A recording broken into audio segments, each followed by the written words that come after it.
Hey, welcome back, guys.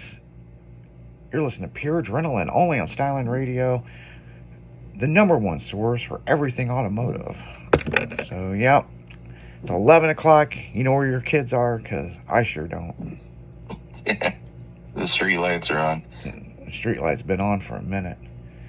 Mm. Yeah, we're just finishing up and wrapping this up, and then Taco gonna have that drive, go home and go see Walter and his wife. That's right. Me, I'm gonna go home to two pugs that are probably starving. And look at the mountain of shit I gotta do tomorrow. So, we were talking about car shows earlier. So, Show World, we're bringing it back, okay? Yeah. But it was brought up to me. Mike Toons brought up something really interesting last weekend to me. And I know Show World wanted to do this, and we just never got to do it. We need to do one or two of the Show World shows at night. Yeah, for sure. Like, the show, you get there at 6 and it starts at 7. Wouldn't that be so cool? Mm-hmm. I think that'd be really cool. I think it would be cool to do like a show that starts at like 7 p.m. and goes till like whenever. Yeah, that's what I'm talking about. You know what I'm saying? Yeah. And, a full-on blown night show. So it'd be like our show during the day, but this one would be done at night. Yeah. I brought this up just with a few people. This is the first I've told you about it. This is the interesting thing. How would the judging go? I don't think there should be any. Well, I think there should be, but we would judge it. Everybody, like we were looking at this stuff with Tony, right, from back in the day, and Yeah. he had a cool display up around his truck, so that's presentation, right? Could you imagine what some of these cars would look like, and people got creative at night? So you wouldn't see a bunch of model cars laying all over and stuffed animals. Yeah. People would have to get creative, like with neon or tiki torches, or you can have a cool little bonfire, every so often, Right. just chilling at night, you know what I'm saying? And a good summer night, man, that'd be a great fucking show, because it wouldn't be overly hot. We'd have to find... I got a place to do it. I got a perfect place to do it. That would be so freaking cool, you know what I'm saying? And that's down there at the dam. We're in Lake of the Ozarks? No, Alton. Lock and Dam 27. And me and Steph's been up there and scouted the property, and we've talked to them, and they're interested in letting us use the property, because they do tours and stuff through the Lock and Dam. Like, you can go underground and shit. It's pretty cool. So, Oh, that's pretty neat. now I don't know if that's the place to do a night show, but I'm just saying, oh, Walter. Yeah. Oh, Walter. He looks like a small child, like a baby. Like, I'm just laying here, like, with his little gremlin face. yeah. When my pugs would do that. That's just recharging the batteries. Yeah. They're just recharging for the next, run amok through the house. And the next Zoomy attack. Yeah, the next Zoomy attack. Yeah, they now I don't know about Walter, but the pugs, man, I mean, they go for about 5 to 7 minutes and their battery drains, and they're like, oh, gotta take a nap. Yeah. What's cool is when you got two of them, man, they really go hardcore, and then they're done. They go hard, huh? Yeah, they go fucking hard, man. They run around playing tag and fucking chasing each other throughout the house. That's funny. and all this, and then they're breathing real heavy, and then they fall asleep. Uh-huh. And they wake up. But I'm telling you, my pugs, they could be sound asleep and snoring. And if I pick up a potato chip bag, man, they're wide awake like, what you got? And then in your lap. Yep. Mm-hmm. Yeah, Jimmy on the afternoon show sent me this meme of a pug, and his eyes are real big. He goes, "You like cheese? I like cheese." I bet you do. Oh, I've got twin pugs, people, and you know they're pretty much identical twins. And the one, every time I drink soda, she wants a drink of it, and I go, "I can't give this to you," and she's like, look at me like, "But why?" And it's been going on for like 3 years now. For sure. You know, heaven forbid if she had a little bit of sugar. I mean, right. You know, that's the one that got the brain freeze that I was talking about. Yeah, she got brain freeze from eating the dog ear ice cream. She won't eat that shit no more. She also had this thing when we take them for walks. If there was like a little bridge or something, she wouldn't walk across it. She'd just throw her ass down and paws out from her like, "Fuck you, carry me." So I don't know. That's funny. You know, I don't know how she'd have a fear of walking across a small little bridge, but I used to when I was a kid. Did you? Yeah, it's just weird. Yeah, you get older and you're like, what the hell was I thinking? I don't know what it was. Just I felt uneasy. Yeah. Especially in bridges where you could see through the floor. Oh, yeah. Well, that was specifically what it was. Yeah, it's like when you go over to the Chain Rocks Bridge off of Route 3. Mm-hmm. You go across the canal, and I'd always stop and be like, "Hey, open your door and look down." Why? Just do it. And they're like, "Oh, shit." You know? Yeah. I did that to Stephanie not too long ago. We went over there, and she forgot about all that shit. That's funny. You know. We walked across the Chain Rocks Bridge. That was the first time she had walked across it since she was a kid. Because she grew up over in Lilac, right across the river from me. Yeah. And so that bridge was... So we're talking the old Chain Rocks Bridge? Yeah, the old Chain Rocks Bridge. The one that was in Escape from New York? Escape from New York, yes. The original one? Yep, the original one. You know, most of that movie was filmed in downtown St. Louis. Yes, it was. Yep, it was. Yeah, I love that movie.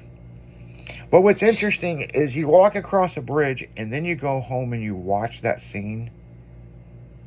And you know it's the bridge, but how much shit did they do to the beginning of the bridge? How much set was put in?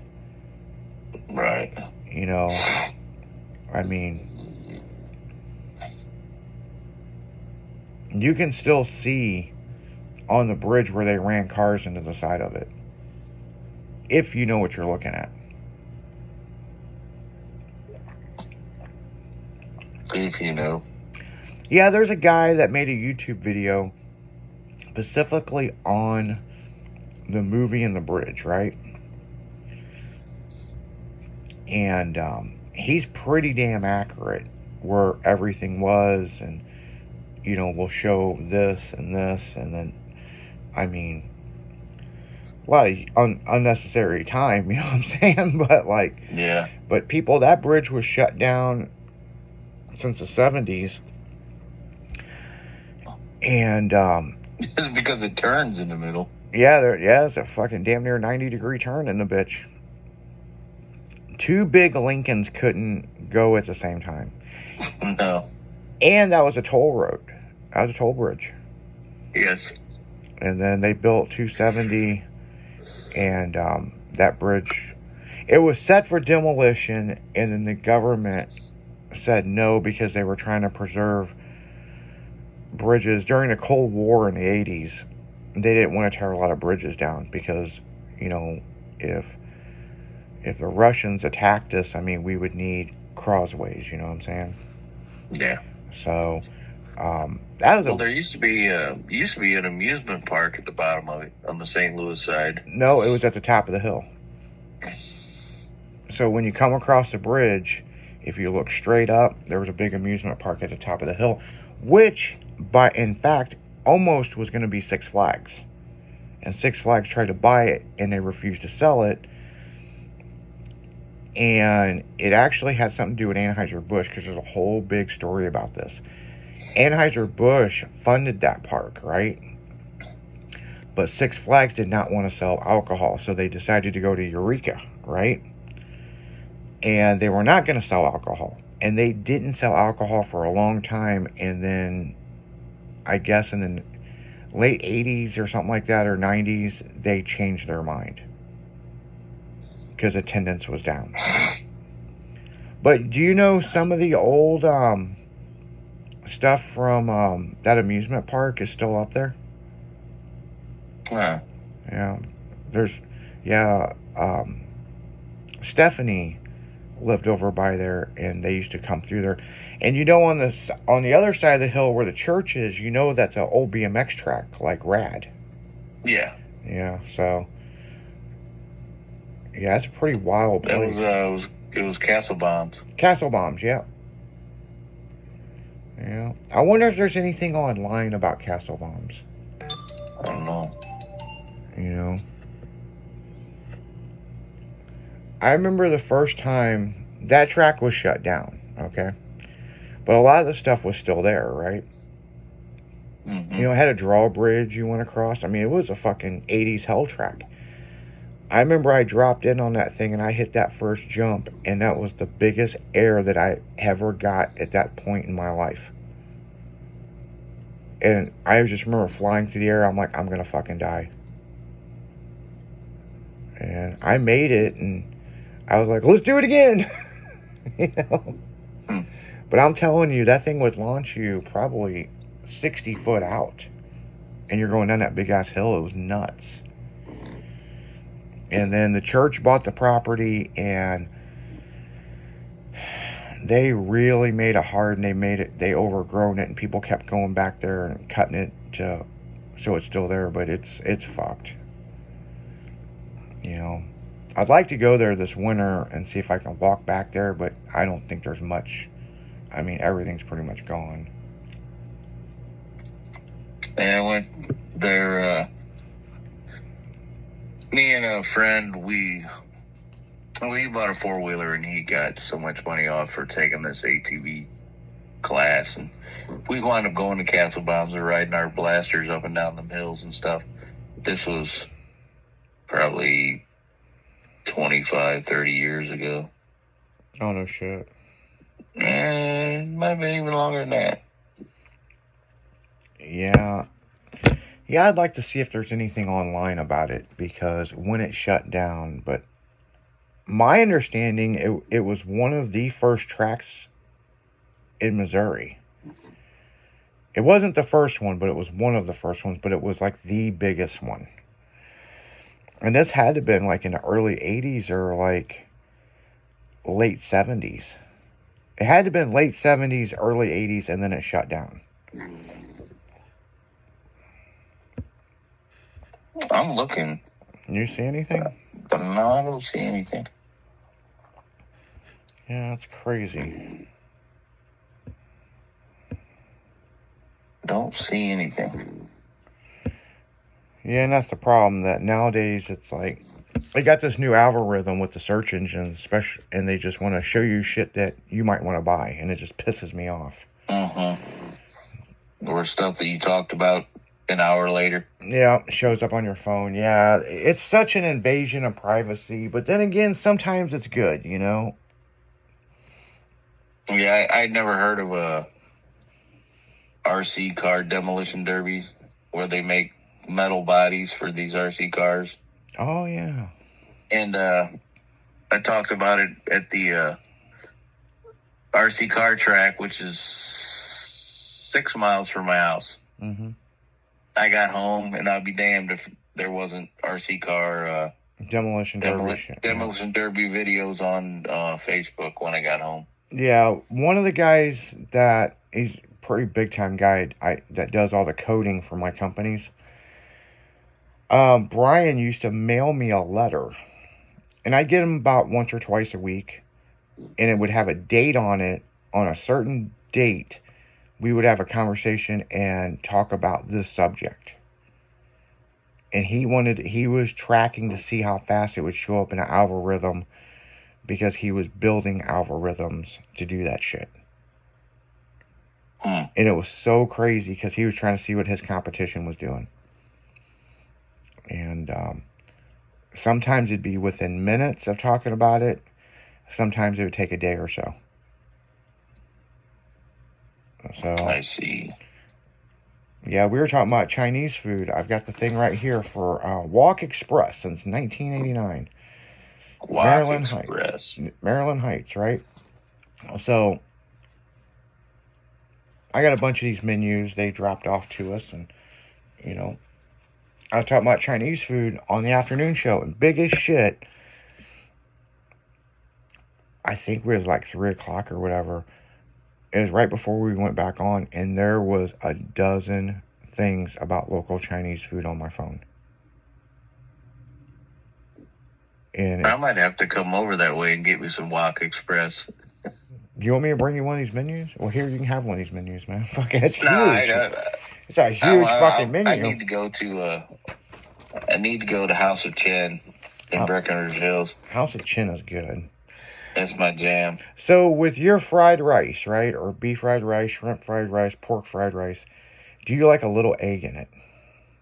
Yeah. Yeah, so do I. Yeah. I say House of Chen does it. Jimmy's the same way. Has to have a little bit of egg. And in St. Louis, every Chinese place has to put bean sprouts in it. I've noticed that. I watched this guy, Mr. Chime Time. He's a food critic.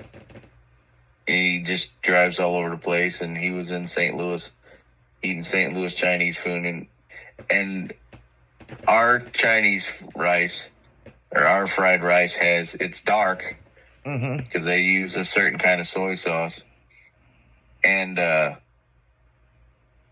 like the Kiko Man is not quote unquote Chinese. It's Vietnamese soy sauce, and so they use a different kind of soy sauce in our rice, and so it's dirty. It's got bean sprouts, and then House of Chen puts eggs in there. Yeah. Which is not very common, I don't think. Yeah, see, Vin Ho in Granite City, I love their Chinese food. They're from Missouri, but their restaurants are over in Illinois. But they do that. And, you know, I've been to other Chinese food restaurants, and it's just like, dude, where's the... There's no egg in this, you know? All right. But yeah, that's your quote for the day, guys. If you get some good Asian food, make sure it's got a little bit of egg in it. But on that note, guys, we're going to get the hell out of here. We will see you tomorrow I'll see you tomorrow on the Adrenaline Show. Taco will be back on Wednesday. Or Thursday. I was like, Wednesday. Wednesday, yeah. That's news to me. Yep. Did I get a new schedule? All right. Yeah. So, and Leslie's on vacation. Well, she's not really on vacation. She's working. She's out in the Jersey Shore, probably drunk. So, but on that note, guys, we're going to get the hell out of here. You guys take it easy. And as always, you guys keep it styling. See ya. See y'all later.